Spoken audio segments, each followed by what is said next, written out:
Assalamualaikum warahmatullahi wabarakatuh.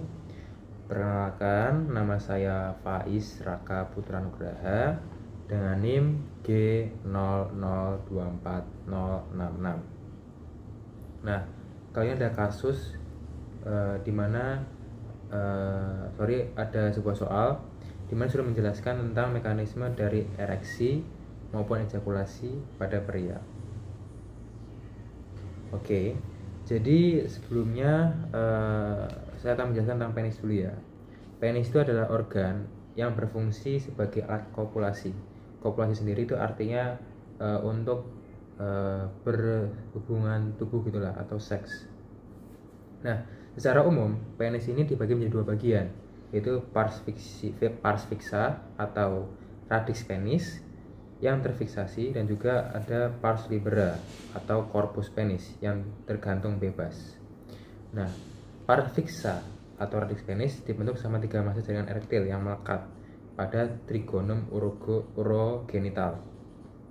Yaitu terdiri dari bulbus penis, crus penis dextra, dan juga crus penis sinistra. Oke. Selanjutnya saya akan lanjut saja ke mekanismenya. Mekanisme ereksi itu dia menggunakan parasimpatis gitu. Atau parasimpatis itu biasa kita omongkan tuh membuat rileks gitu ya. Ini seperti itulah. Oke, jadi mekanisme ereksi adalah rangsangan atau stimulus seksual akan diproses pada jaras supraspinal, yaitu di area preoptik medial dan nukleus paraventricularis di hipotalamus dan hipokampus yang dari otak ya, yang merupakan pusat integrasi fungsi seksual dan juga ereksi. Nah, impuls dari itu dibawa oleh serabut parasimpatis segmen sakral 2 sampai 4 menuju organ efektor. Sedangkan inhibisi ereksi dilakukan sama saraf simpatis segmen lumbal 1 sampai 3. Nah, stimulus ereksi ini dapat berupa rangsangan pada kulit penis, terutama pada glans penis atau pada kepala penis gitu. Ada juga pada saat vesika urinaria penuh, terus deferens penuh, maupun rangsangan indera berupa visual atau penglihatan, perabaan, dan juga pembauan. Oke, langsung saja ke intinya, yaitu mekanismenya.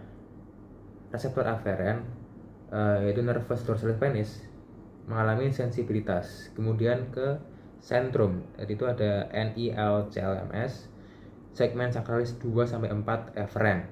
Kemudian berlanjut ke nervi erigens effector, yang dia akan merelaksasi otot polos, corpus cavernosus penis, dan juga nanti dilatasi sama arteri helicinae dalam corpus cavernosum.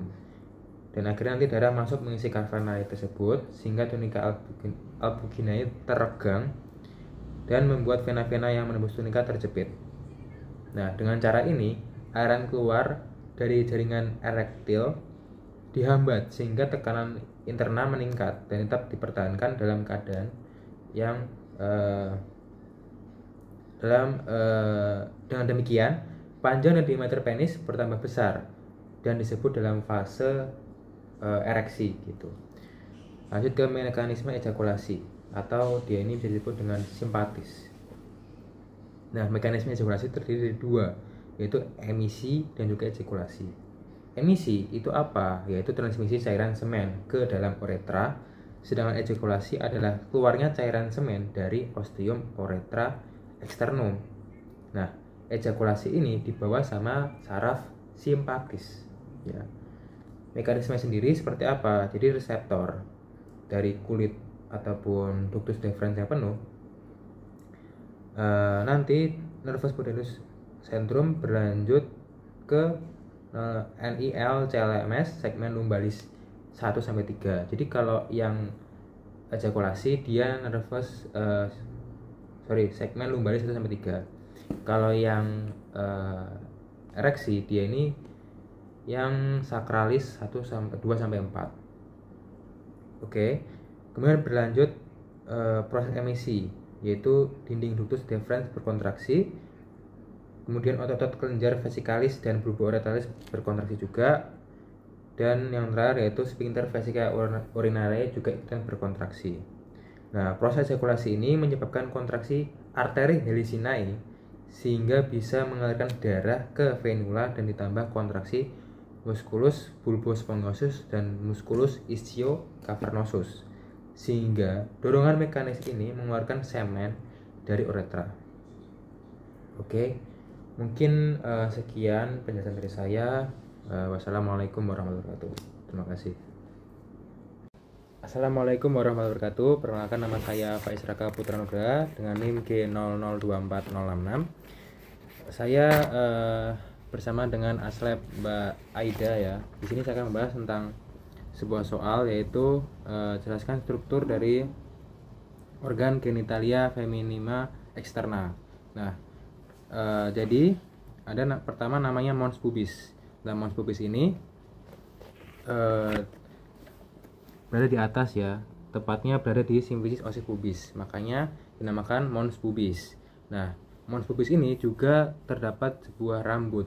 Jadi di situ tuh banyak rambut gitulah, rambut dari wanita gitu. Nah, selanjutnya pada bagian bawahnya, pada bagian samping ini terdapat sebuah labium maius, yaitu sebuah organ yang superficial gitu. Nah, dia ini bagian luarnya terdapat rambut juga, sedangkan bagian dalam dia ini terdapat sebuah lendir. Nah, labium maius ini unik karena dia ini homolog dengan skrotum atau kulit dari si testis begitu. Kulit tebal dari si testis. Nah, pada bagian depan itu tuh nanti dia akan bergabung, bagian depan dan belakang ya tepatnya. Nanti dia akan bergabung membentuk sebuah komisura anterior dan juga komisura posterior. Nah, labium maius ini merupakan dua lipatan ya, yang besar dari mons pubis sampai perineum. Jadi dari mons pubis di atas sampai perineum, sangat besar sekali kan. Nah, selanjutnya ada juga namanya labium minus. Nah, labium minus ini berada di dalam dari labium maius, jadi lebih ke medial gitu ya. Nah, terdapat juga lipatan kecil ya, dua lipatan kecil di bawah komisura anterior. Komisura itu sebuah celah gitu. Nah, celah antara labium minus di belakang glans klitoris. Nah, ini namanya glans klitoris ya, yang berada di atas ini namanya glans klitoris. Nah, nanti celah antara labium minus di belakang glans klitoris itu akan membentuk sebuah ini ya, namanya vestibulum vagina. Nah, di glans klitoris ini terdapat 3 ya, yaitu muara dari orifisium uretra, selanjutnya ada orifisium vagina, dan juga saluran glandula vestibularis mayor. Nah, kedua labium minus ini keduanya itu dia akan saling berhubungan pada bagian dorsal oleh frenulum atau bisa disebut dengan pita kulit. Nah, nanti anteriornya bergabung dengan anterior bergabung di depan glans klitoris membentuk sebuah prepitium klitoris. Prepitium klitoris itu berada di sini. Nah, itu. Selanjutnya ada klitoris sendiri. Nah, klitoris ini yaitu mengandung corpus cavernosum yang banyak. Selanjutnya juga ada pembuluh darah dan persarafan sensori. Dia ini sangat unik juga karena dia ini homolog dengan penis. Nah, ada 4 bagian ya. Pertama preputium, glans, ketiga ada corpus cavernosum, dan crus atau bisa disebut dengan kaki. Nah, selanjutnya ada bulbus vestibuli. Bulbus vestibuli, contoh gambarnya seperti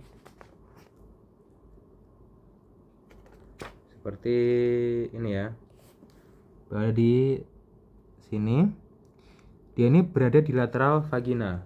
Nah, dia ini juga homolog dengan corpus spongiosum penis. Nah, pada ujung posteriornya bergabung dengan glandula vestibularis mayor. Terus juga ada Bartolini, di mana Bartolini homolog dengan glandula bulbo uretral yang terdiri dari 2 kelenjar kecil dan bulat. berada di sisi belakang orificium vagina. Nah,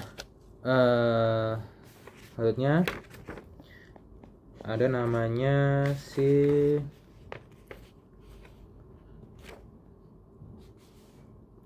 hymen atau hymen. Nah, hymen ini merupakan lipatan tipis yang terdapat di orificium vagina. Ini ada beberapa jenis dari si hymen. Nah, kalau yang ini, yang ini itu dinamakan anular atau anular hymen. Nah, kalau yang ini, yang dua lubang ini dinamakan septate hymen. Kalau yang seperti ini, yang banyak lubang-lubang seperti ini, dinamakan cerebriform hymen. Kalau yang ini itu dinamakan dengan paros introitus. Begitu. Intinya dia ini ada sebuah pintu ya, diberikan sebuah pintu nantinya untuk masuk keluarnya si penis ketika kopulasi atau ketika berhubungan seksual, dan juga sebagai tempat keluarnya darah saat menstruasi ya. Nanti juga ada sebuah klinis kalau dari hymen sendiri tertutup, itu membuat sebuah patologis sendiri. Oke, mungkin sekian. Terima kasih. Assalamualaikum warahmatullahi wabarakatuh. Perkenalkan, nama saya Faiz Raka Putra Nugraha dengan NIM G0024066 dari bersama dengan Mbak Aslep, yaitu Mbak Aida. Oke, di sini saya akan membahas tentang sebuah soal di mana disuruh menjelaskan tentang anatomi dari ren atau ginjal beserta dengan vaskularisasinya dan juga inervasinya. Oke, pertama, ren ini memiliki sebuah kapsul ya guys. Kapsul ini terdiri dari jaringan pengikat fibrosat yang tipis gitu. Tapi dia ini tidak membentuk sebuah septum. Oke. Nah, untuk letak anatomisnya sendiri, ren sinister, yang sinister ya, itu dia lebih tinggi daripada ren dextra. Nah, ren sinister ini dia ini tepatnya berada di vertebra thoracica 12 hingga vertebra lumbal 3. Sedangkan kalau yang dextra dia ini lebih setengah lebih bawah daripada si sinistra. Karena apa? Karena dia ini organ ini berdempetan atau berdesakan dengan lobus kiri dari hepar. Nah, si ren ini biasa disebut dengan organ retroperitoneal. Kenapa? Karena dia ini berada di luar dari peritoneum gitu. Oke, selanjutnya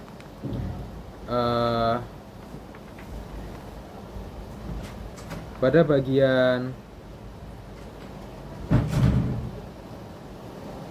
kapsula ya, tadi sudah dijelaskan bahwa ren itu memiliki kapsul ya, yaitu kapsul fibrosa.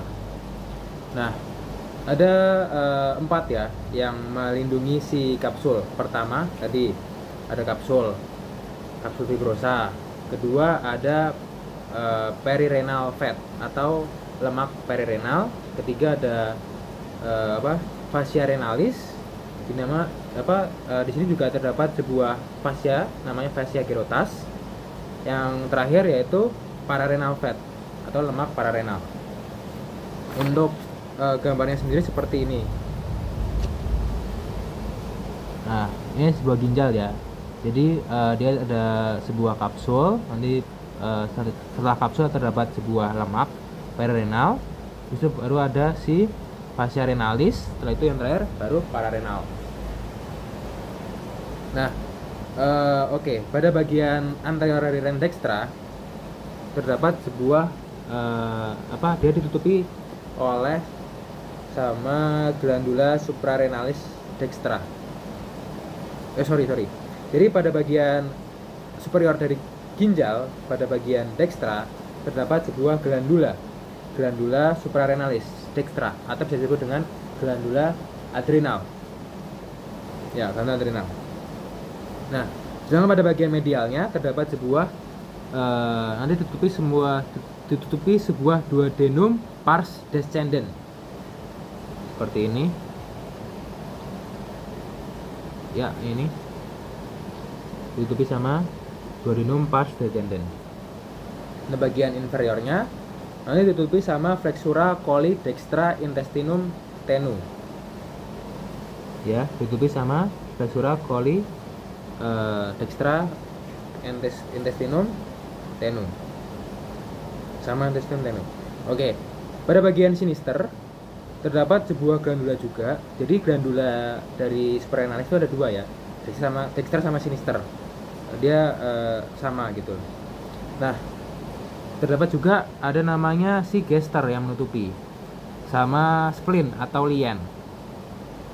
Selanjutnya pada bagian medial ditutupi sama pankreas dan juga flexura coli sinistra gitu.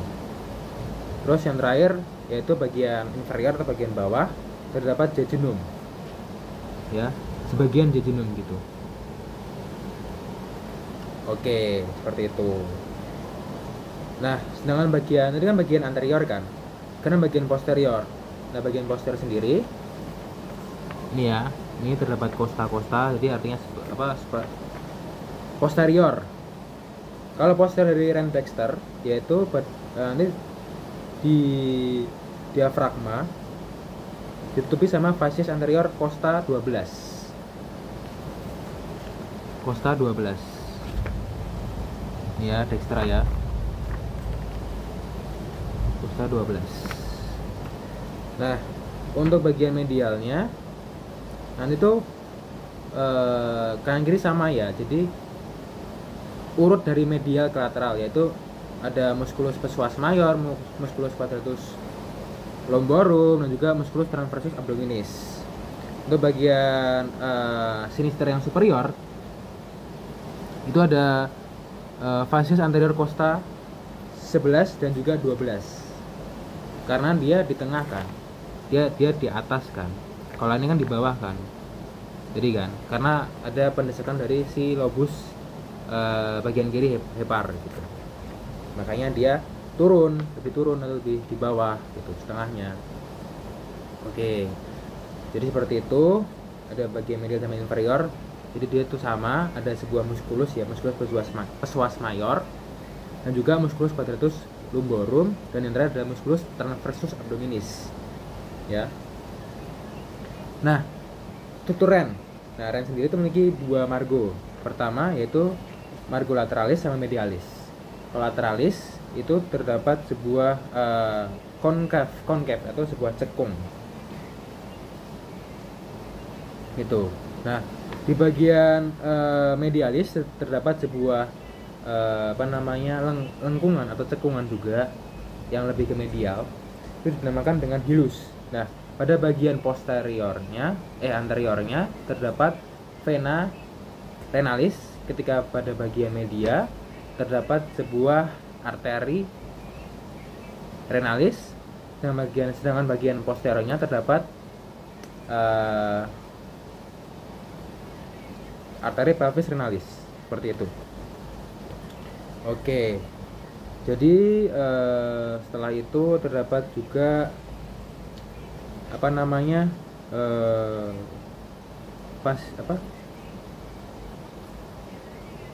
ekstremitas ya.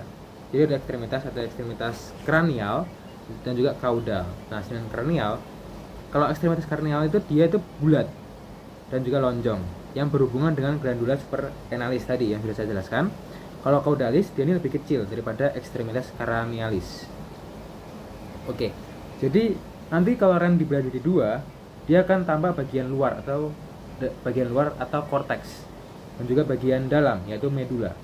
Nah, pada bagian korteks nanti terdapat sebuah pada bagian medula dulu ya. Pada bagian medula terdapat sebuah piramid.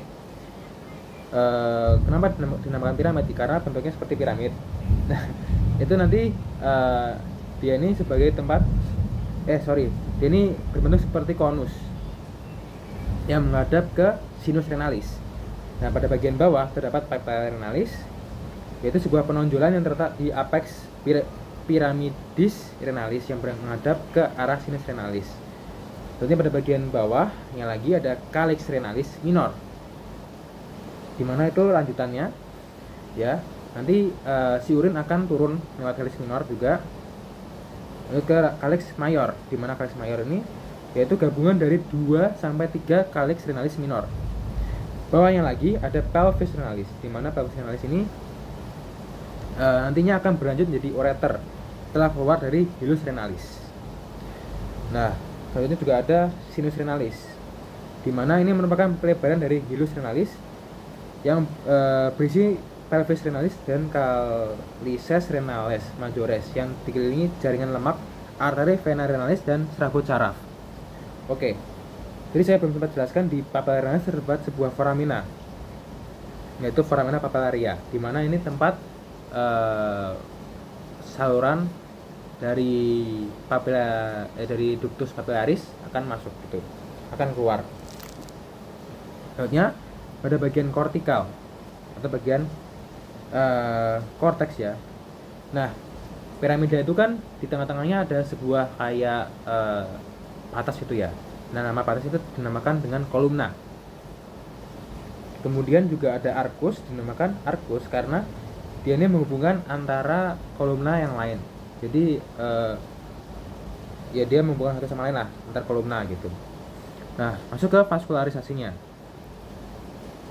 Jadi untuk vaskularisasi REM, pertama itu dari aorta abdominalis, kemudian ke arteri renalis, selanjutnya jadi ke ramus anterior et R posterior, kemudian lanjut ke R primarius, ke arteri interlobaris, kemudian arteri arcuata, lanjut ke arteri interlobularis. Nanti arteri interlobularis akan masuk ke arteriole afferent glomeruli dan juga R profrancapsularis dan plexus capillaris. Nah, kalau ke arteriole afferent, dia ini akan menuju kapsula Bowman sebagai anyaman kapiler. Sedangkan selanjutnya dia akan berlanjut menjadi arteriole efferent glomeruli dan membentuk plexus dari percabangan arteri rekta atau supuria. Untuk yang lain itu dia tidak ada lanjutannya ya. Gitu. Masuk ke Oke, jadi saya akan jelaskan tentang inervasinya. Jadi inervasi REM itu dibawa sama plexus renalis. Nah, di sini ada juga di plexus renalis terdapat aferen, ya, serabut aferen, simpatis dan juga parasimpatis. Kalau serabut aferen, dia ini berasal dari nervi splanchnici thoracici. Kalau simpatis, dia ini nervus splanchnicus major et splanchnicus minor. Kalau yang parasimpatis, dia ini nervus vagus atau nervus ke-10 begitu. Jadi mungkin sekian.